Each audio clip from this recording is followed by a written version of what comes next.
Okay, this is going to be a very interesting state of the collection because I'm not just going to show you my watches, I'm going to rank them in terms of value. How smart was your watch purchase in terms of the quality, in terms of the wow factor, the comfort, the build materials, and then also, you know, thinking about it in comparison with other watches in its class. And so I have 9 watches. But here's the thing, I really don't have 9 because 6 of my 9 watches are in pairs. You know, it's the same watch, just a different variation, different configuration. So that, well, I'll show you how that plays out. Anyways, this is my, probably my least good value watch. Probably overpaid for this thing. This is the, I like it, I'm going to keep it, I'm not selling it. This is the Citizen Pro Master Diver BN0176. They go for about $380, and they're mineral crystal, which is lame. Mineral crystal is pretty lame for a watch that that should have sapphire on. I know a lot of you don't care if your divers are. I'm gonna put some lights on here. I know a lot of you don't care if your divers are mineral crystal or hardlex, whatever the case may be. Now, the thing is, at $380, I could have spent $220 to get the Echozilla, the BJ8050, I believe. And I just don't think this is worth the extra money. If I could do it all over again, I probably would get the Echozilla at $220. $380 for a beater's too high. It doesn't have sapphire for a $380 watch. I'm going to give this on a scale of 1 to 10 for my ranking. I'm going to give this a 5. I mean, it does have DLC coating, anti-scratch resistant coating, so that's fine. But the strap is not the most pleasant experience putting the strap on, as people have said. And there you can get it very, very legible. I'm not selling it. I mean, what am I going to do? Sell it and then buy a G-Shock Frogman for $450? That's not happening. So this is number 9. This is okay. What's next? That got a 5 on a scale of 1. All right, the Sumo, which I wear all the time. The Sumo is going to get a 6 out of 1 to 10. I wear it all the time. Let's see, do you like that, or do you want it closer? Closer, closer, closer. All right, let's try it closer. The Sumo it has some things about it that I have to lower the ranking. Number 1, the aluminum bezel's not the greatest thing you want. The movement is a little slow. You're going to lose a minute or 2 a week on your accuracy, and it's got hardlex. You know, these are not cheap. These are $430 and up.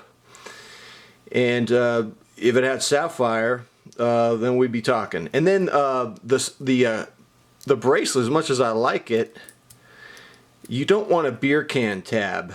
It has sort of a, it reminds you of an aluminum that would use for a beer can. That's lame. That brings it down to a 6. Now, I would have brought it down lower, except the beautiful, elegant case. And you just can't find, you know, people will tell you who are obsessed with watch, you just can't find a diver like this at this price point.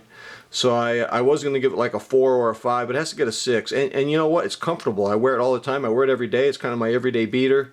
I made a video about it. I just don't think about it. I just put it on. I don't think about it. I enjoy it.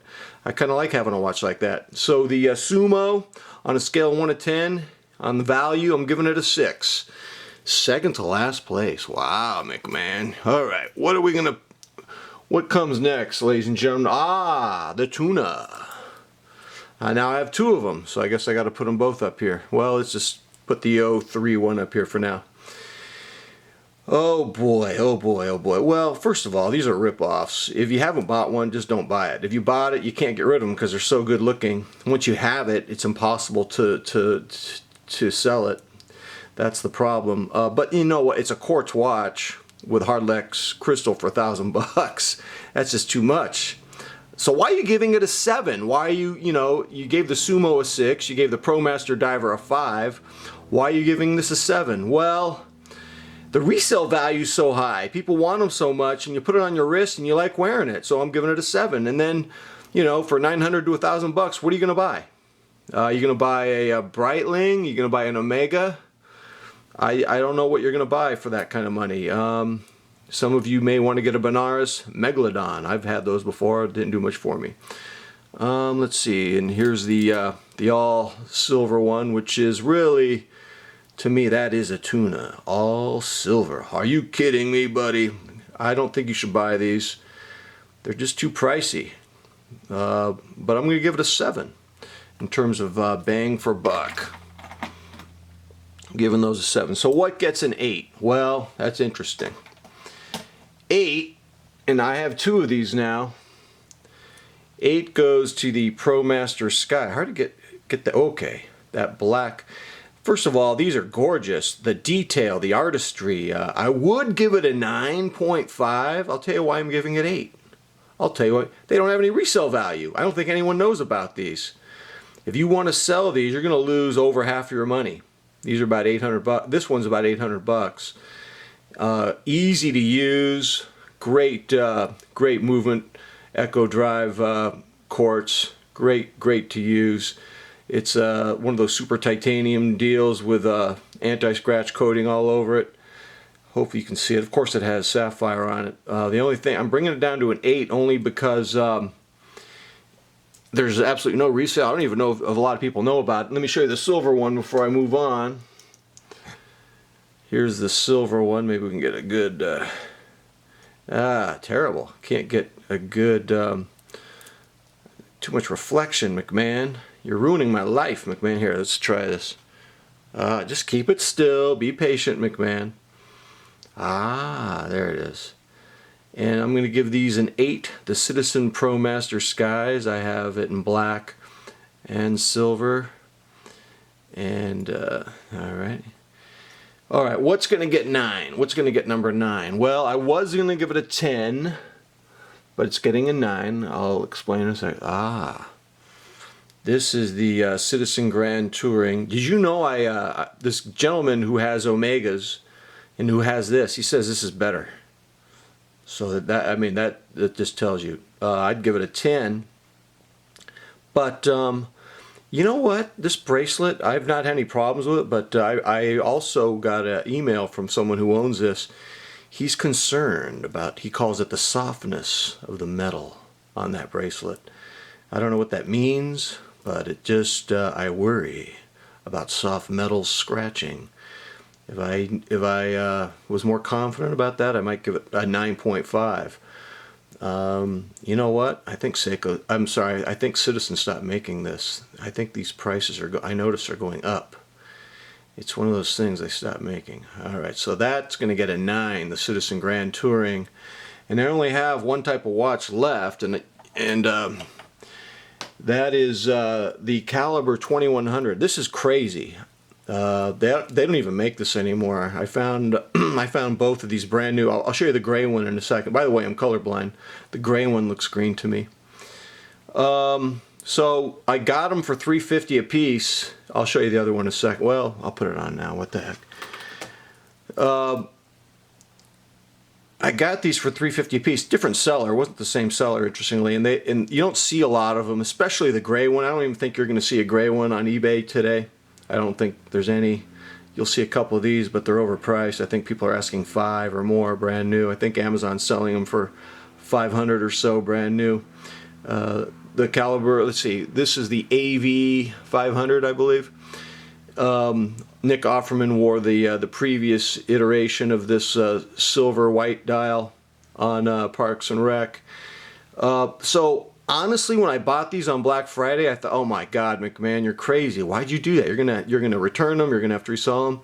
Honestly, I was really, it took me a while to process this, but these are amazing.